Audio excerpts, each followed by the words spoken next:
bonjour, bienvenue sur le plateau de Parole d'Experts ici au Salon International de l'Agriculture. Alors il ne vous a pas échappé qu'à chaque fois que débute le Salon de l'Agriculture, on entend des messages parfois de défiance, parfois de critique, parfois même très virulents à l'encontre du monde agricole. On accuse les agriculteurs de polluer la planète, on accuse les agriculteurs de martyriser les animaux dans les fermes. Parfois, il s'agit d'informations basées sur de l'ignorance, d'autres fois sur de la franche médisance.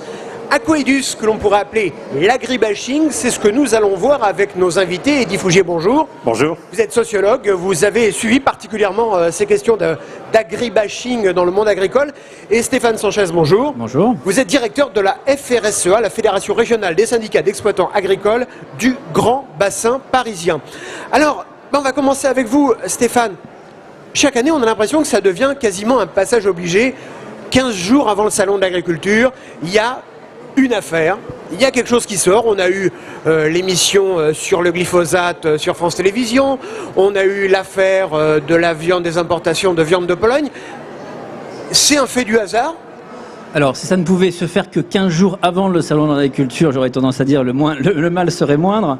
En fait, non, c'est une tendance qui est beaucoup plus de fond. Il s'avère que là, il y a les projecteurs qui sont allumés sur l'agriculture, donc c'est un peu logique qu'il y ait des sujets concernant l'agriculture qui sortent avant le salon, mais de manière plus globale, la tendance que l'on observe aujourd'hui n'est pas une tendance simplement de critique. L'agriculture peut tout à fait entendre toutes les critiques des consommateurs, c'est plutôt sain, c'est un secteur économique comme un autre, on peut émettre des critiques, et même les secteurs agricoles est plutôt critique aussi sur les erreurs qui ont pu être faites dans le passé. Ce qui est changeant, et d'ailleurs Eddy en parlera mieux que moi après, c'est sur le contexte et sur le fondement même, sociologiquement parlé, de l'agribashing, c'est-à-dire qu'on a affaire à une campagne de dénigrement qui est calculée, qui est programmée, qui est analysée avec des vecteurs de communication. Tout ça, c'est préparé. Et c'est ça qui est un peu changeant par rapport à la critique habituelle qu'on peut avoir. Alors, Eddy Fougier, ça se prépare l'agribashing? Et j'allais dire, pour reprendre, filer la métaphore policière, à qui profite le crime? Alors, ça se prépare sans doute. Il y a effectivement un certain nombre d'acteurs qui critiquent très fortement non pas l'agriculture en tant que telle, mais un mode de production spécifique qui est l'agriculture conventionnelle, avec bien évidemment les principales caractéristiques de cette agriculture, l'utilisation de produits phytosanitaires et l'élevage intensif. Donc c'est ça qui est aujourd'hui au cœur de la critique. Et il y a un certain nombre d'acteurs, d'organisations non gouvernementales, d'associations, qui ont un agenda très précis de suppression des pesticides, d'un monde sans pesticides. On se souvient de la pétition des coquelicots qui veut l'interdiction des pesticides de synthèse. Et puis vous avez un certain nombre d'organisations de protection animale radicales, qu'on appelle véganes ou antispécistes, qui veut la suppression de l'élevage, tout simplement. Donc ils ont un agenda et ils ont un certain nombre d'actions qui vont être répercutées avec un écho assez fort dans certains médias.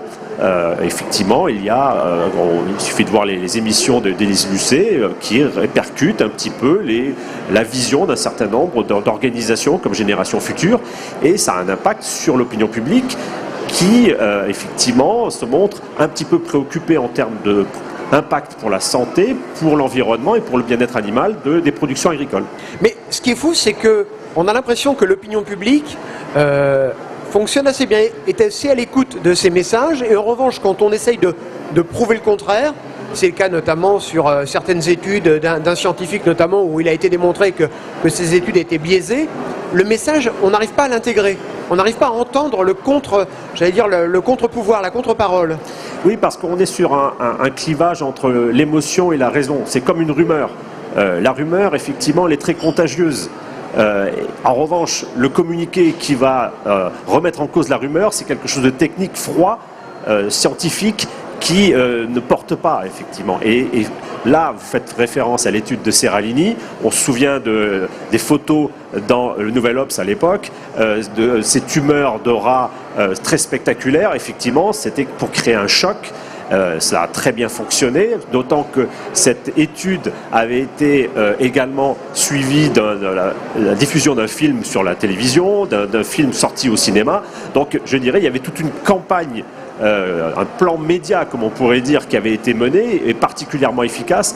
Et une étude scientifique quelques années plus tard qui va démontrer que ceci ne tenait pas la route, c'est beaucoup plus froid. et donc ça va passer au-dessus de la tête de beaucoup et de journalistes et de l'opinion publique.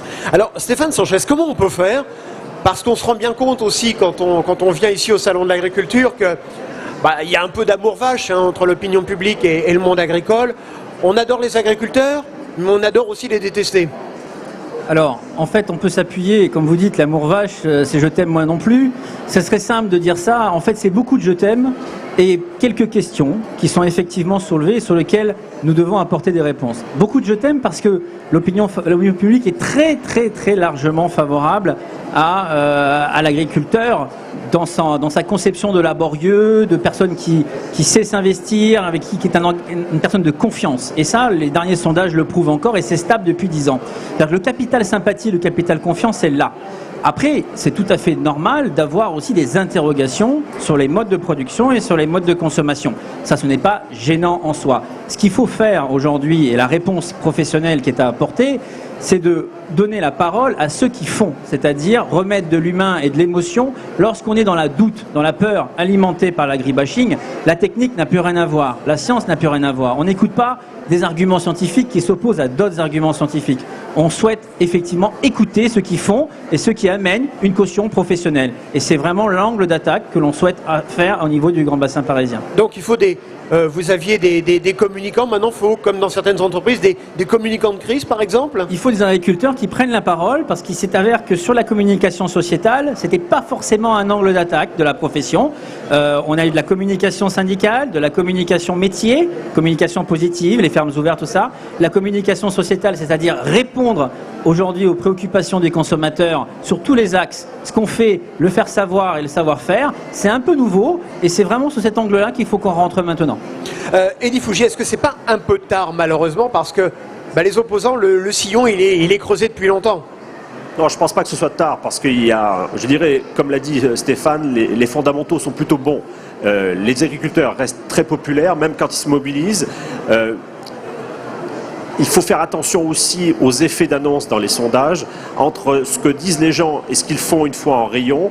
Une fois en rayon, ils vont prendre en compte plutôt le prix, la proximité des produits, au sens avec des labels de qualité, ils ont été produits localement. C'est ça qu'ils vont prendre davantage en compte que est-ce qu'il y a eu sur le bien-être animal ou est-ce qu'il y a un impact positif sur l'environnement.